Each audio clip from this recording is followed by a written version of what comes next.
A vast Pacific Ocean is shifting like a bathtub in a child's room. For months, invisible winds are pushing warm water toward a place it normally does not stay. Now, that hidden movement is beginning to reshape clouds, storms, drought, and heat across the planet. The strange part is that most people will not see the cause until the effects are already at their door. If you want real science without wild guesses, stay close and subscribe. The next clue is already moving beneath the waves. And the ocean is beginning to answer now. The ocean covers more than 2/3 of Earth, but most of it is not calm or still. It is always moving, carrying heat from one part of the planet to another. Near the equator, trade winds usually blow from the east toward the west. Those winds push warm surface water toward Indonesia and Australia, like a slow river across the Pacific. Near South America, colder water rises from deep below the surface. That cold water brings nutrients that feed fish, birds, and whole coastal communities. This normal pattern helps shape weather far beyond the ocean. It affects rain in South America, storms in the United States, and heat in Asia. The Pacific is not just water beside the continents. It is one of the planet's largest weather controls. Every few years, that control changes. The trade winds weaken, warm water slides back toward the central and eastern Pacific, and the air above the ocean begins to behave differently. This warm phase is called El Niño. The name means the little boy in Spanish, because fishermen near Peru noticed the warm water around Christmas long ago. The name sounds gentle, but the event can be powerful. El Niño does not create every storm or drought by itself. Instead, it changes the background rules that guide weather. Think of it as moving the tracks under a train. The train still runs, but it may head somewhere very different. Scientists watch this shift using a part of the Pacific called the Niño 3.4 region. It lies along the equator, between about 170 degrees west and 120 degrees west longitude. That area is not a single small pool. It is a huge patch of ocean thousands of miles wide. When its surface water becomes warmer than normal for several months, the atmosphere can lock into a new pattern. For a long time, experts expected the next major change to be La Niña, or neutral conditions. La Niña is the cooler phase of the same ocean system. But the Pacific is now moving in the opposite direction. NOAA says El Niño is strengthening, and it gives a greater than 90% chance of a very strong event during the Northern Hemisphere fall and winter of 2026 and 2027. That number does not mean every city will have the same weather. It does not mean a storm is guaranteed on a certain day. It means the ocean and atmosphere are lining up in a way that can influence many weather patterns at once. And this time, the signal is strong enough that scientists are using words like historic. Here is the first surprise. The ocean does not need to look dramatic from the beach for the change to be enormous.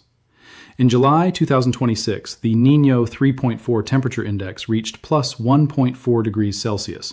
That sounds small, but it is an average over a giant region of ocean.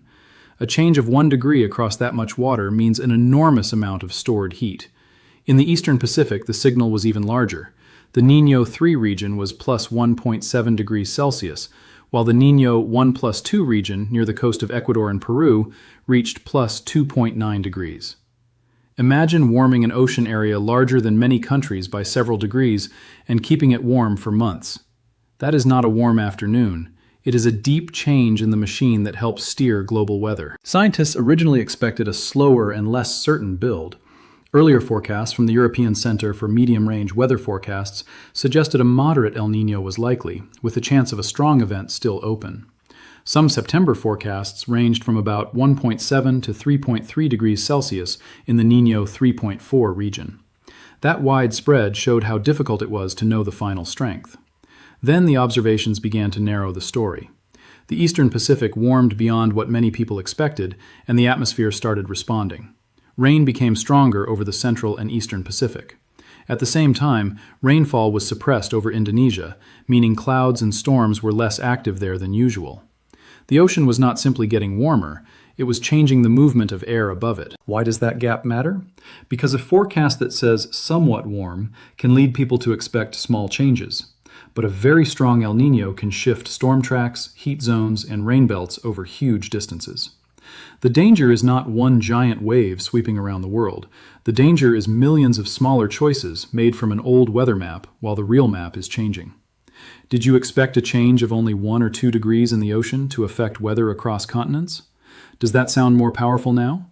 Share your reaction below and tap like if the ocean's hidden role surprised you.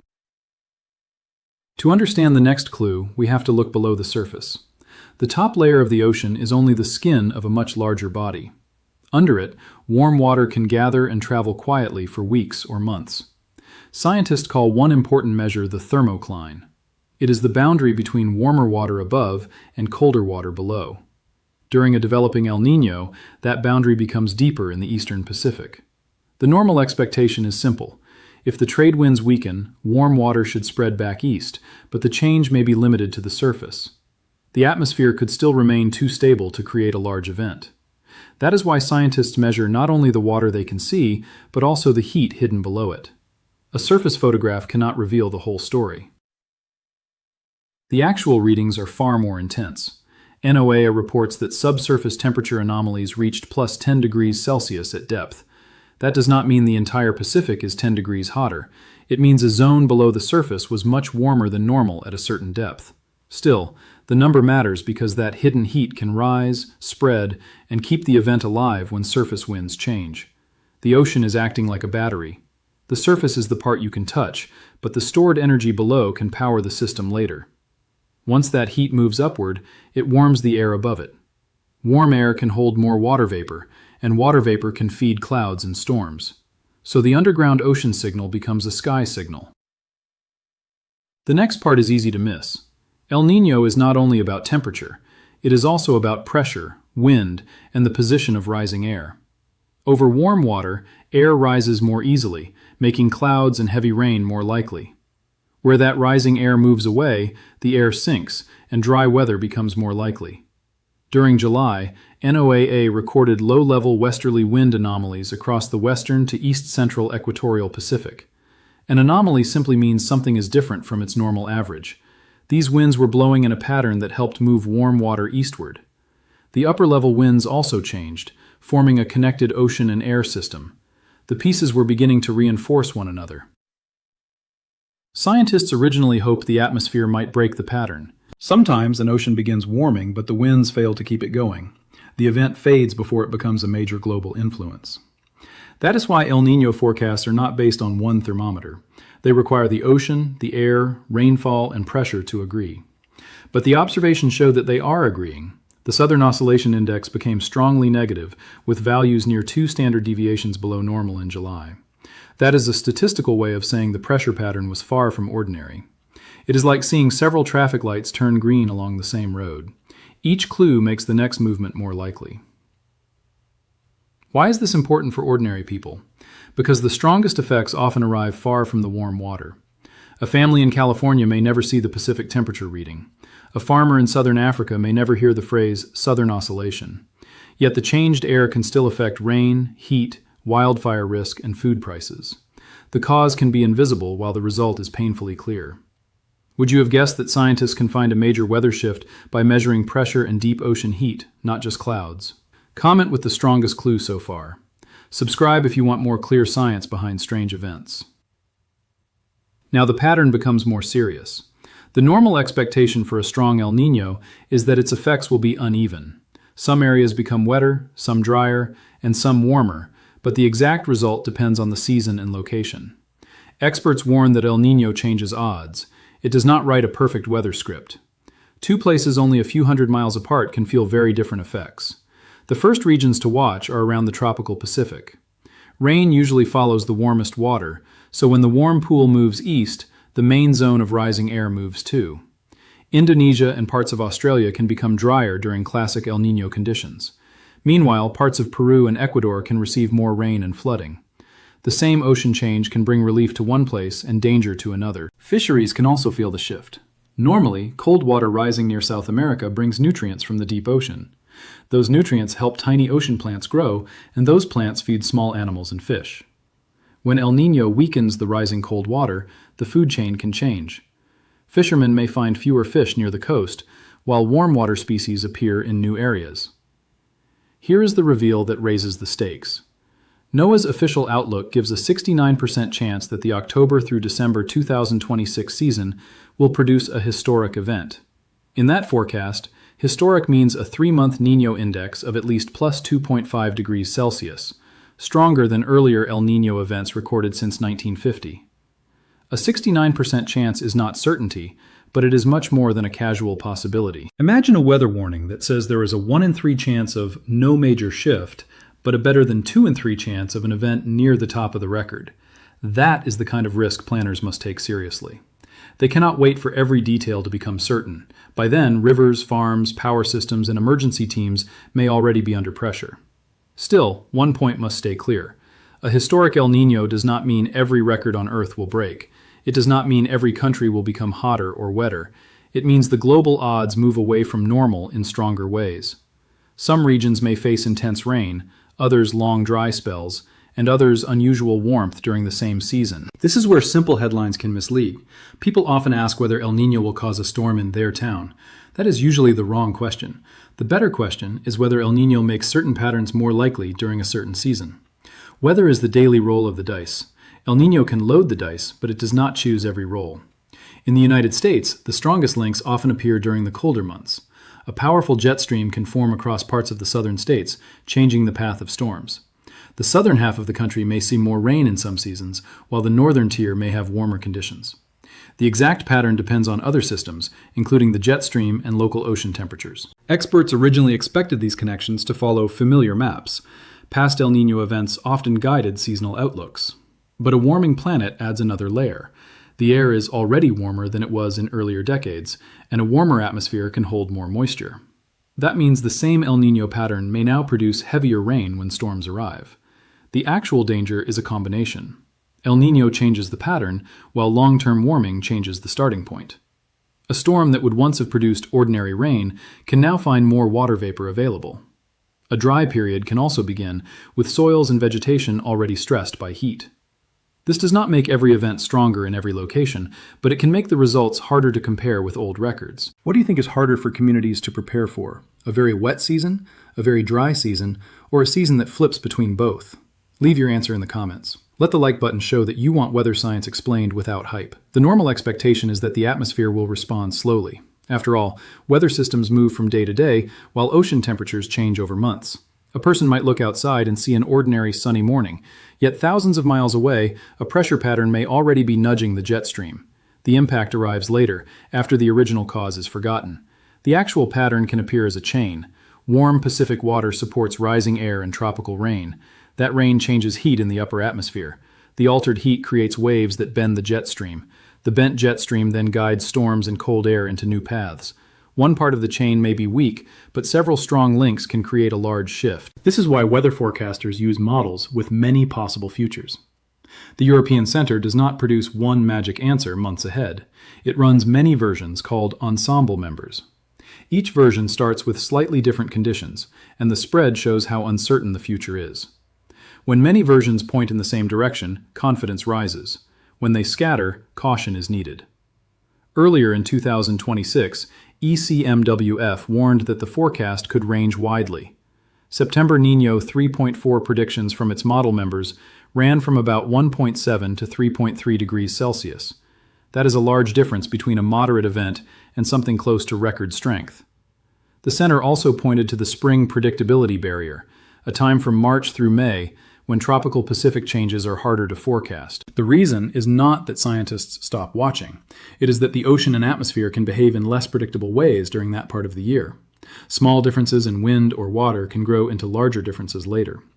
By late May and June, the models usually gain clearer information as the ocean and air begin interacting more strongly. The forecast improves, but uncertainty never falls to zero. Now the situation has moved beyond a quiet possibility.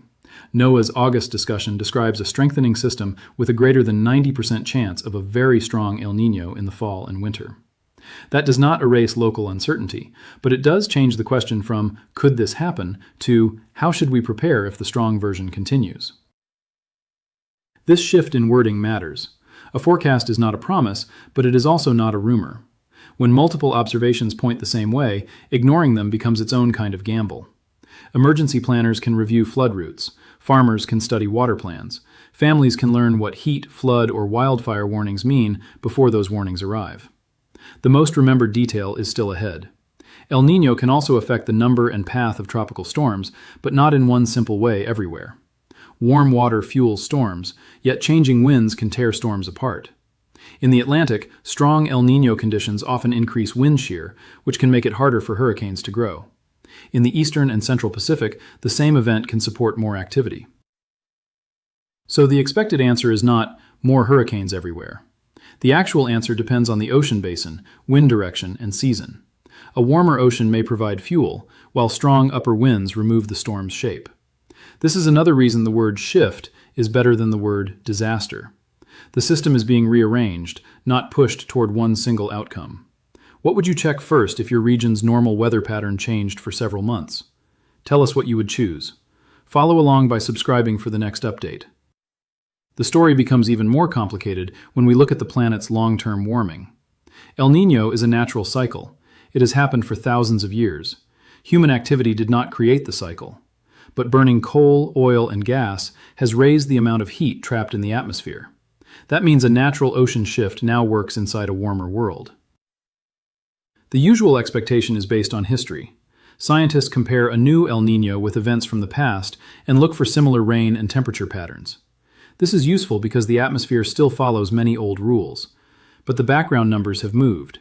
The ocean is warmer overall, the air can carry more water vapor, and ice and soil conditions are not exactly what they were decades ago.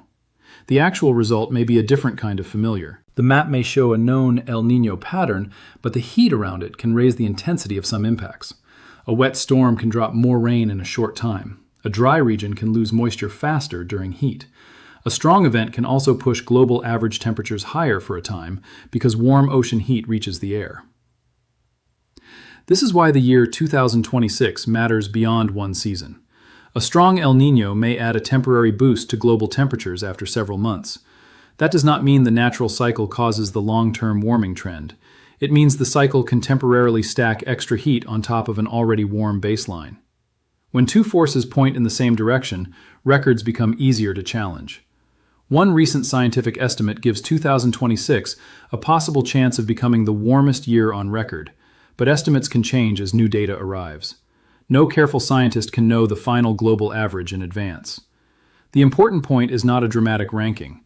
The important point is that an El Niño event can make a hot year hotter and place more stress on systems already near their limits. A city does not experience a global average. It experiences one afternoon with dangerous heat, one river rising over its bank, or one month with too little rain. Global numbers help us see the big pattern, but local preparation saves lives. A 2-degree shift in an ocean index is not the weather someone feels directly. The chain that follows is. There is another hidden risk: false confidence. People may hear that one region has a greater chance of rain and assume every storm will help. But heavy rain can run off hard ground instead of filling reservoirs. It can flood roads while leaving water supplies uncertain later. A wetter season is not always a safer season. The same is true for drought. A forecast of drier conditions does not mean every day is dry. It means the balance may tilt toward less rain over time. One storm can still arrive, but it may not erase months of water loss. Understanding probabilities helps people avoid treating one sunny week as proof that a long-range forecast is wrong. If you knew El Niño can bring both flooding and water shortages in the same broad region at different times, would that change how you read a weather warning? Write yes or no. Press like if you want more stories that separate real risk from simple slogans. Now let us return to the central mystery. Why does the Pacific keep changing, and why can scientists see it before many people feel it? The answer is a feedback loop. The ocean changes the winds, and the winds change the ocean. When the loop weakens, El Niño can fade. When it strengthens, the event can grow. Normally, strong trade winds push warm surface water west. That piles warm water near Indonesia and lets cold water rise in the east. The warm west becomes a place where air rises and rain grows. The cooler east supports a different pressure pattern. Together, the two sides help keep the system balanced. During El Niño, the trade winds weaken. Some may even reverse in short bursts across parts of the equatorial Pacific. Warm water moves east, reducing the cold water rise near South America. The Eastern Ocean gets warmer, more air rises there, and the pressure pattern changes. That change can weaken the trade winds again. The expected system is a balance. The actual system becomes a loop that feeds itself. That is why the first small signal can grow into a large event. It is also why the event can sometimes end suddenly when new waves of cooler water rise from below. The same ocean can hold both the seed of growth and the seed of collapse. Scientists track these changes with satellites, floating instruments, ships, buoys, and computer models. A buoy can measure water temperature, wind, and pressure far from land. A satellite can watch the ocean surface and cloud patterns across the whole Pacific. No single tool is enough. Together, they create a changing picture of a place too large for any person to inspect directly. The upcoming shift could catch people off guard, not because experts have no warning. The warning is already here. The surprise may come from the timing, the strength, or the local details. A seasonal forecast can say that one pattern is favored, but it cannot tell every household which street will flood or which crop will fail. That last step still depends on local maps and local decisions. Right now, agencies are watching whether the strong signal remains connected through fall. NOAA plans regular updates because the atmosphere can still alter the final shape. The next forecast may raise or lower the expected strength. A number such as 90% is powerful, but it describes a category, not a perfect calendar. The ocean is moving, and the forecast moves with it. This unfinished part is the heart of the mystery. We can see the event growing, but we do not yet know every place it will touch. We know deep heat is present, yet we cannot say exactly when each pulse will reach the surface. We know rainfall patterns are shifting, yet we cannot turn a global map into a street-by-street promise. Knowledge gives us a head start, not total control. That may sound less dramatic than a perfect prediction, but it is more useful. Real science includes what is known and what is uncertain. Forecasters do not need to know the exact weather on a Tuesday 8 months from now to provide value. They can still show which outcomes are more likely and which risks deserve attention. The danger comes when people demand certainty before acting. If a bridge is repaired only after a flood, the warning has been wasted. If a farm studies water use only after a dry season begins, choices become smaller and more expensive. If a family learns the meaning of an emergency alert during the emergency, fear has already taken over. Preparation works best while the future is still flexible. Could you accept a forecast that says, "more likely," even when it cannot name the exact day of danger? Share your view below. Understanding uncertainty may be one of the most important weather skills we can learn. The normal expectation is that distant events stay distant. A warm patch of water thousands of miles away seems unrelated to a power bill or a grocery shelf. But weather systems connect the continents. Rain changes harvests. Harvests change prices. Prices change what people can afford. The connection is not instant, but it is real. The actual effect is never the same for everyone. Some farmers may benefit from rain after a dry year. Some cities may avoid a harsh winter. Some fishers may find new species. At the same time, another community may face flooding, crop disease, or a damaged coast. There is no single El Niño experience. This is why the phrase "could catch everyone off guard" needs care. It does not mean nobody has noticed the signal. It means the public may notice the consequences at different times and in different forms. One person sees an unusual storm, another sees a water bill, a third sees a new fish near the shore. All may be meeting the same ocean shift from different directions. The strongest events in the record give scientists useful warnings, but they also show limits. The Great El Niño of 1997 and 1998 caused major floods, droughts, and ecosystem changes around the world. The event of 2015 and 2016 also had wide effects, while 1982 and 1983 brought severe disruption. These examples are not forecasts of 2026. They are reminders that the Pacific can become a global story. A common mistake is to compare only one number. People may ask whether the new event is exactly as strong as 1997 or 2015. But strength is measured in more than one way. Timing, location of warm water, wind response, and background climate all matter. A slightly weaker event in the wrong season could still create serious local trouble. The next reveal is about time. El Niño often grows over months and then affects different regions in different seasons. The warm water may strengthen first, the atmosphere may respond next, and local weather may change later. That delay can make the cause hard to recognize. By the time a region feels the effect, the ocean signal may have been building for half a year. For the Northern Hemisphere, the fall and winter of 2026 and 2027 are the key period in NOAA's current discussion.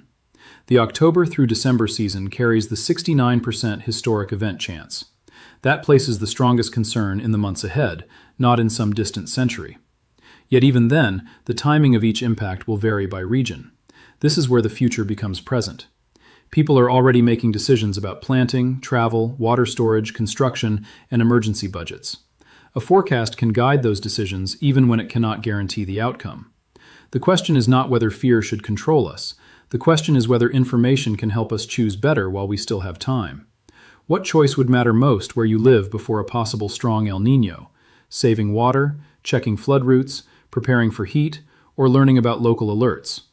Put your location and your choice in a comment. Subscribe so you do not miss the next change in the forecast. Scientists test the link by looking at patterns over many events. They compare years with El Niño to years without it. They study how often a certain region becomes wetter, drier, warmer, or cooler. The result is a probability map, not a promise. That map is useful because it tells us where the odds have changed. The expected view is that uncertainty makes forecasts weak. The actual view is that probability can still save lives. A 10% chance of flooding might seem small for one house. Across a city of millions, that small chance may affect thousands of people. Planning for risk does not require believing that the worst outcome will happen. The same logic applies to heat. If a season is likely to be warmer than normal, health workers can prepare cooling centers. Power companies can study demand. People with heart or breathing problems can plan ahead. The forecast does not make the heat happen. It gives people time to respond. And then there is the wider lesson. Earth's weather is not a set of separate boxes. The ocean, air, land, ice, plants, animals, and human systems are joined. A shift in the Pacific can reach places that seem unrelated because the atmosphere is one moving layer around the planet. We live locally inside a global machine. As the current El Niño develops, scientists will keep looking for signs that it is strengthening or weakening. They will watch surface temperatures, subsurface heat, trade winds, rainfall, pressure, and the jet stream. They will compare fresh data with model forecasts. A strong event can still change shape, and a forecast can still be corrected. Correction is not failure. It is how observation works. The most honest conclusion is both simple and serious. A major weather shift is becoming more likely, and the strongest version could be historic. The exact local outcomes are not known yet. Some forecasts will improve, some details will change, and some places may feel little effect. But waiting for perfect certainty would be a mistake. The Pacific has already started writing a different pattern into the atmosphere. Deep water is warmer than normal. Rain and pressure have moved away from their usual places. The odds of a very strong El Niño are high, and NOAA says the chance of a historic event in late 2026 is 69%. Those are not rumors. They are signals from a system scientists have watched for decades. Now zoom out for a moment. The event is not only about a number on a chart. It is about whether a warning reaches people before the river rises. It is about whether a farmer has another water plan. It is about whether a city treats heat as a health problem instead of a personal failure. It is about whether we understand that distant science can become local reality. Human beings cannot stop the Pacific from moving. We cannot command the trade winds or choose where every storm goes. But we can build better warning systems. We can protect wetlands, improve drainage, use water wisely, and listen when local experts update a forecast. We can replace surprise with readiness. The strange truth is that the future is not completely hidden. A small part of it is already visible in the ocean. The warning arrives slowly, measured in degrees, pressure readings, and wind changes. It may feel quiet compared with thunder, but quiet does not mean harmless. Sometimes the biggest weather story begins where almost nobody is looking. So when the next forecast appears, do not ask only whether the weather will be good or bad. Ask what pattern is becoming more likely. Ask which risks matter where you live. Ask what you can do before the forecast turns into an emergency alert. That habit can protect you far better than a dramatic headline. If this hidden ocean shift made you see the weather differently, subscribe and turn on notifications so the next update reaches you early. Then answer one question in the comments. What should scientists watch most closely now? The ocean's deep heat, the changing winds, or the rainfall moving across the continents? And send this story to someone who thinks distant ocean temperatures have nothing to do with daily life. Thank you for watching, and keep looking up, down, and beyond the obvious. Stay curious, and stay ready for what the sky brings next. Until we meet again beneath the changing sky.